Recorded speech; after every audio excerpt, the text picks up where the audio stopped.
and welcome to another edition of Jay's Retro Toys and Games. It is Monday, November 7th, 2022, and this is episode 33. Hope you had a fantastic weekend. We're back with another great episode, and this is part 2 of the continuation of the look at the history of a toy. Well, you know, that's been pretty much very popular. Goes all the way back to the 1950s, matter of fact, I think. 1953 to be exact. We covered a lot of it so far here on the show. We're going to continue where we picked up, where we left off, and do a whole lot of other good stuff here, where we're looking at part 2 of Matchbox cars right here on Jay's Retro Toys and Games.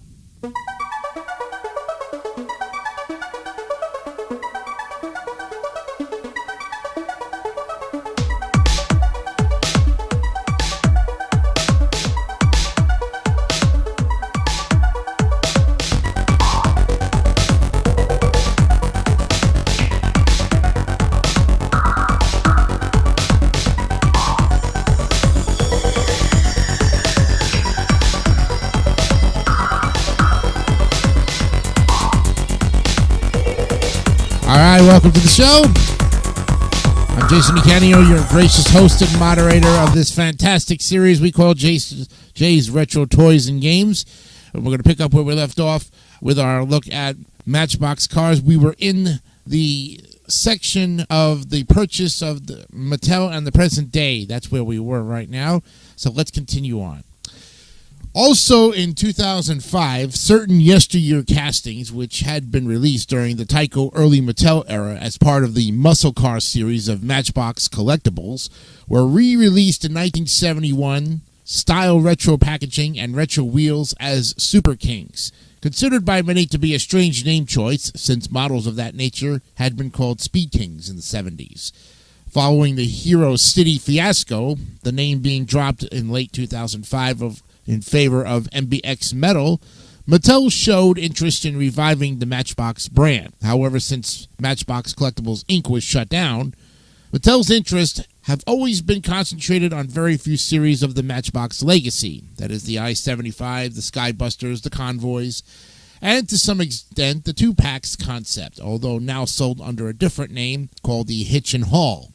Although some numbers of Super Kings in yesteryears were released at times, no new castings were created. Battle Kings reappeared on the market in 2006, not as king-size models, but rather as a name of military-oriented two-pack style sets of regular-size models. The Dinky name has effectively been reduced to a few rebranded Matchbox I-75 cars on the international market, normal models with Dinky Tampo printed on the base plate, and no further investment in dies or tooling was made. It appeared that the classic brand, once saved by Matchbox, would be allowed by Mattel to languish or die once again. In 2019, Matchbox launched the Moving Parts line, which are vehicles that incorporate opening features such as hoods, doors, and some vehicles in the series harken back to older Lesney castings, such as the Volkswagen Type 3 and the Pontiac Grand Prix. These vehicles usually retail for twice the amount of a standard Matchbox car.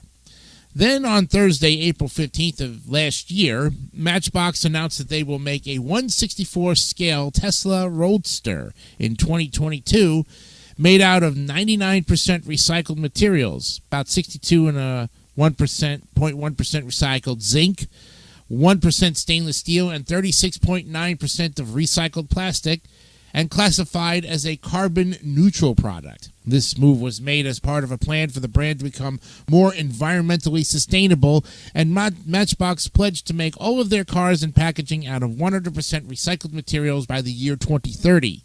The first Matchbox cars to feature recycled packaging will be the Power Grabs assortment. In addition, Matchbox launched an EV theme pack with a Nissan Leaf, a Toyota Prius, a BMW i3, a BMW i8, and the International E-Star, and also announced the EV charging stations will be featured in 2 play sets to encourage environmental consciousness among children. This was part of the green strategy. Now, Lesney gradually increased the number of models in its standard Matchbox series range from 3 in 1953 to 75 in 1960. The I-75 range would then remain at 75 models for almost 40 years. When a new model was released, an existing model was discontinued, its number being reallocated. This meant that dealer display stands only had to accommodate 75 models. New owners, Mattel, expanded to regular U.S. market Matchbox series to 100 models for 1999, but changed it back to 75 models for 2001. The U.S. range was again increased from 75 to 100 models for 2008, and then further expanded to 120 models for 2012, then to 125 in 2016. These changes were not applied in all markets. The actual numbering of the I-75 series number on the individual models, starting in the mid-50s, numbers were cast onto the base plates that was discontinued in the Universal era. And this was in part due to the new concept of offering country-specific lines for many of the key markets, which led to the same castings being used under different numbers in different markets.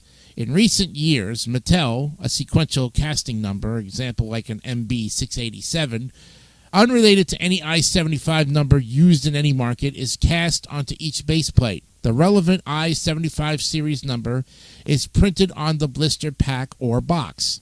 Other Matchbox ranges also had identifying numbers cast on their bases, many of which were reallocated as older models were retired and new ones introduced.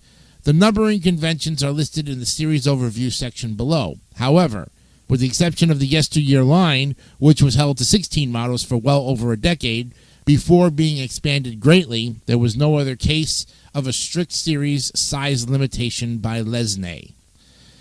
The smaller models, the regular size of the I-75 and related series, are often classified as 1/64 scale, though they range from smaller than 1/100th to much larger than 1/64, and measure about 2.5 to 3 inches or 6.5 to 7.5 centimeters in length. Matchbox has also manufactured models in approximately 1/43 scale, sometimes called king size, later labeling them Speed Kings or Super Kings, or later, particularly in the Matchbox collectibles line, models of yesteryear or dinky, which measure about 3.5 to 4 inches or 9 to 10 centimeters in length. This was basically the same scale as corgi or dinky. Matchbox designers favored this larger size because it permitted more detail, and the 1/43 models, they're still made but are primarily marketed as collectibles rather than as toys. And while the actual car models in these series tend to be around the 1/43 scale, other vehicle types, like trucks, construction, and farm vehicles, hovercraft, tanks, etc., they vary greatly in the same manner as do the regular size models. In addition to these series, we had a whole lot. There's an overview of principal diecast series. There's I-75, there's the accessories, the models of yesteryear, major packs, king size, Scorpion, Skybusters, the Battle Kings, and so forth. And in addition to these, a series of gift sets numbered G with the number were sold by Lesney, each comprising models from the diecast ranges, sometimes from different ranges within a single set. These sets were updated, changed regularly for various reasons, but mainly to ensure that the models contained therein were current. Set numbers were often reallocated in the same fashion as for normal series. Some sets included model variations officially released only in the sets. Generally, these were variant colors, while others contained additional non-diecast items not available without the set. Let's see. Model collectability and value. Not unlike other classical collectible items such as stamps, coins, or real cars, the value and collectability of model cars such as Matchbox is driven primarily by 3 factors: rarity, condition, and popularity of the model, with one additional important factor: packaging. The rarity of a model car can refer either to the model in general or to the variation thereof. Some models are produced in very limited quantities, and prior to the evolution of purpose-made collectibles, that's the Matchbox collectibles, the models made in intentionally limited quantities to allow a high initial sales price and or force the value to remain high on the collector's market. Rarity was based on the simple criterion that the production numbers of a model were low. This was not generally due to any specific intent by the manufacturer. For example, this could occur if the mold or the die broke, or if the model proved to be unpopular and was replaced very quickly, creating a situation in which normal numbers of the model never reached the market. Variations are changes in production models. The most common three types are changes in the materials used in the dies or in the color scheme. For instance, early Matchbox models were entirely made of metal, including the tires or the wheels. However, within the first years of production, Lesney switched to plastic wheels. These were silver at first. Later, gray wheels were fitted, followed finally by black wheels. Thus, it was entirely possible that models introduced in the 50s could be fitted with 4 different wheel types during the span of their inclusion in the series, or even more, since there were further variations besides the color or material. And depending on the particular model, a given wheel type might be much rarer than the others. Molds or dies are changed at times, and this is commonly due to weaknesses in the final die-cast product or to difficulties in production caused by the die. Often the changes are very minor, even minute, and may occur in places that are not clearly visible at first glance, especially in cases where a weakness was detected early in the production run and the numbers of early versions reaching the market are often quite low. Color changes, now commonplace, a planned marketing tool, were rarer earlier, with most models being produced over the span of their inclusion in the series in just 1 or 2 major color schemes. However, not only the color of the model's body must be regarded, but rather the entire model, including baseplate, interior windows, and thus changes in different components, can lead to a factorial increase in variation possibilities. Age also plays an important part in making a model rare. A model produced in standard quantities in the 1950s will likely be much rarer today than one produced in similar quantities in the 80s. The better the condition of the model, the higher its value. Model conditions are usually expressed in a simple, somewhat subjective manner in categories such as mint, excellent, very good, good, fair, and poor. Simply put, a mint model, one in factory fresh condition, is worth far more than a sandbox quality model with chipped paint, rusty axles, and broken parts. However, to be valuable, the condition must be original. Repainting or repairing a model reduces its value greatly, even if the final result can be impressive. The presence or lack of packaging affects the value of a model. A mint box model can in some cases be worth 50 to 100% more than the mint model without the box, depending on the age of the model, the condition of the box, and even the variations of the box. As box designs were changed regularly, some boxes or even model box combinations were produced in lower quantities and thus became quite difficult to find. As an example, the first 7 I-75 models were packaged in a Moco Lesney boxes on which the word Moco was written in script. Today these boxes are extremely valuable. The later 50s boxes, including the second editions of those from model numbers 1 to 7, had Moco in the same capital letters as the words surrounding it. Even in the era of blister packs, the role of packaging has not really diminished. However, as the box concept is tremendously important for the brand Matchbox, the presence of a box usually affects the value of a model significantly more than does a blister pack. The exception to this is blister packs from the box era, particularly those in which the box was also included. Now, the popularity of the model affects its value both directly and indirectly. And for example, if 2 models were produced in similar quantities in the 50s, one an interesting sports car and the other a rather dull military vehicle, then the former probably disappeared from store shelves much faster. Its value, then in non-monetary terms, was higher.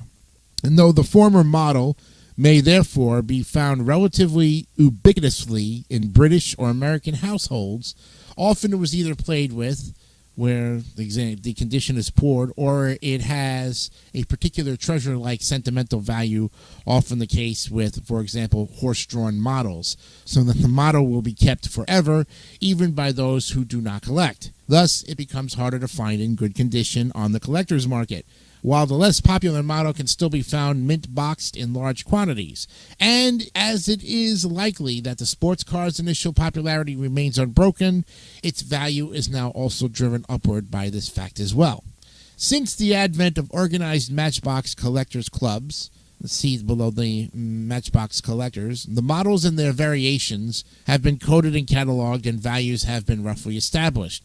The major collectors organizations, that's the NAMC, the AIM, and the Matchbox USA, MICA, and the MBXF Forum, as well as individual authors, they have published numerous works describing the various Matchbox ranges, including the models and their variations. Whereas the best of these were formerly available mainly through the clubs themselves. It is now possible to buy books on Matchbox from various publishing houses, and these are available not only in English but in several other languages, particularly German as well. As there have been multiple reference catalogs over the years, there is no complete consensus on the coding of a model. However, a standard code might read as such: Y-15A6. This would mean the sixth variation of the first A release of model number Y15. Many books now include a price guide, but there is no real consensus on the actual monetary value of a model. The numbers in any of the publications give relative information, but not more, and it remains a collector's market, and accordingly, prices fluctuate greatly. Well, by the 1960s, it was clear to Lesney that sales in certain already profitable markets might be increased by providing the markets with models of their own. Since the regular series was primarily aimed at the UK and the US models for the Commonwealth and North America, they could easily be integrated into it. But early on, Germany established itself as a major market for Matchbox models, not, however, one large enough to warrant numerous castings of German cars in the line. And certainly, the major internationally known German brands like Volkswagen and Mercedes, as well as Magaris Deutz, were represented in the range, but in order to cater to that market using the dies at hand, it was decided to develop a model version just for Germany. The model chosen was the number 25 Bedford tanker, which for the German market was changed from its usual yellow and white colors and BP livery due to a blue and white model with Aral decals, or Aral decals. And this first regional issue was followed by a second when the Bedford was retired from the series and replaced effectively by the number 32 Leyland tanker. This model, too, was produced in a blue and white Aral version for Germany. This proved to be a successful strategy, which was then expanded in the late 70s and the 1980s. At first, it was again Germany for which models were produced, as many as 6 at a time. Palazzi cars were developed, trucks offered with German logos, etc., some even in specially constructed boxes. Later, the idea was expanded to larger models. Yesteryears, such as the previously mentioned Y12 Ford Model T van, or numerous Super Kings models, and to other countries like Australia, Denmark, etc., even including regional issues for the UK or the US. And for a short period in the 70s and 80s, Lesney also produced or licensed Matchbox production in other countries. Having started by developing several model variants in England specifically for the Japanese market, they later produced 4 superfast models in Japan based on Japanese prototypes. Dies and tooling were later also licensed to groups in Hungary and Bulgaria in an attempt to gain a foothold in the communist bloc countries. And although only standard models were produced there, there were numerous color variations, some of which are very rare today. Beginning in the Matchbox International era, it was decided that the line should be regionalized more generally, which led to multiple versions of the I-75 series being available. And depending on where in the world the customer was, almost the entire range might be different from in the rest of the world. And although this philosophy is still followed today to some extent, it has been largely scaled back. And usually there are ranges for the US and the rest of the world, with some local mini-series still being offered in certain countries.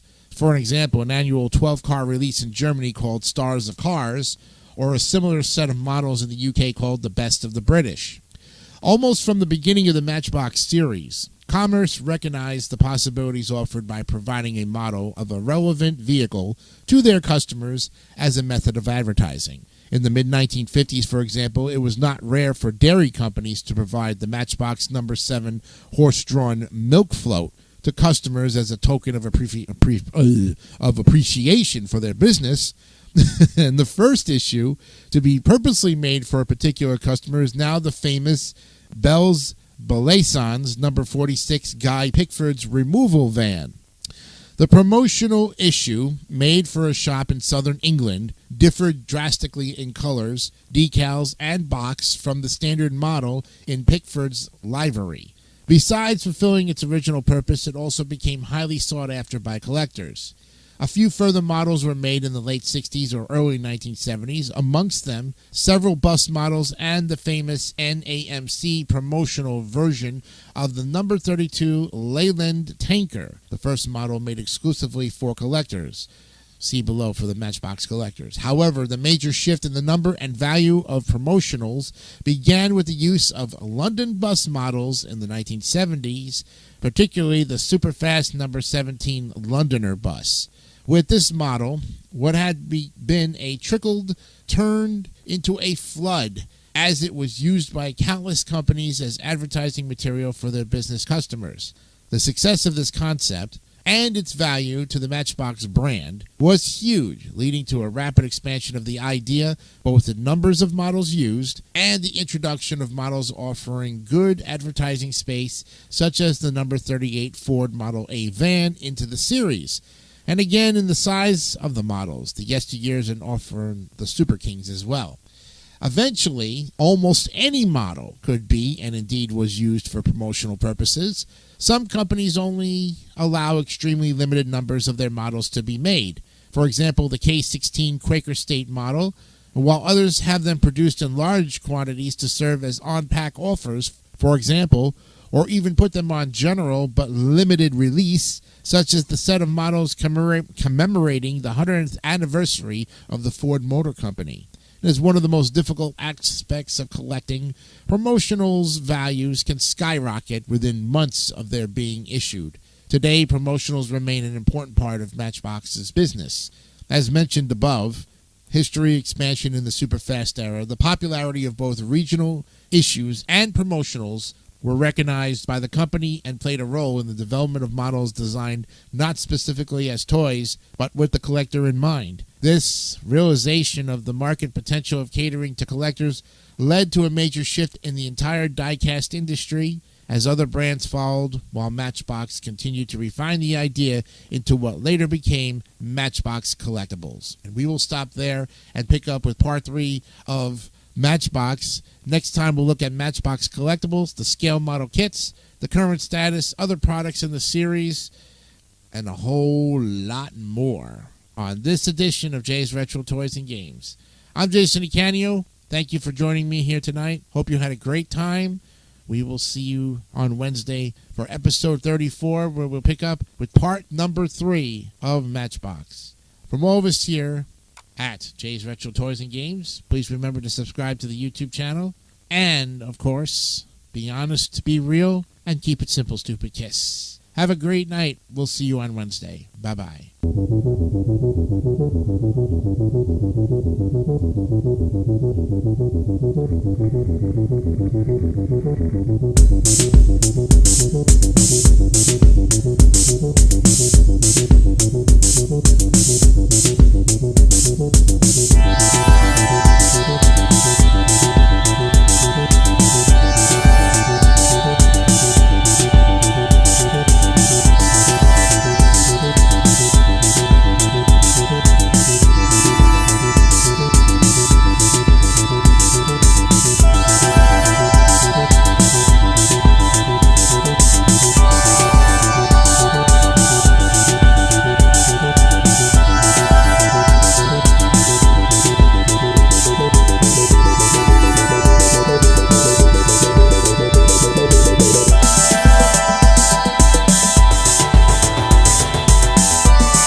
Don't forget to subscribe to the David3000 Network for great more content like this one.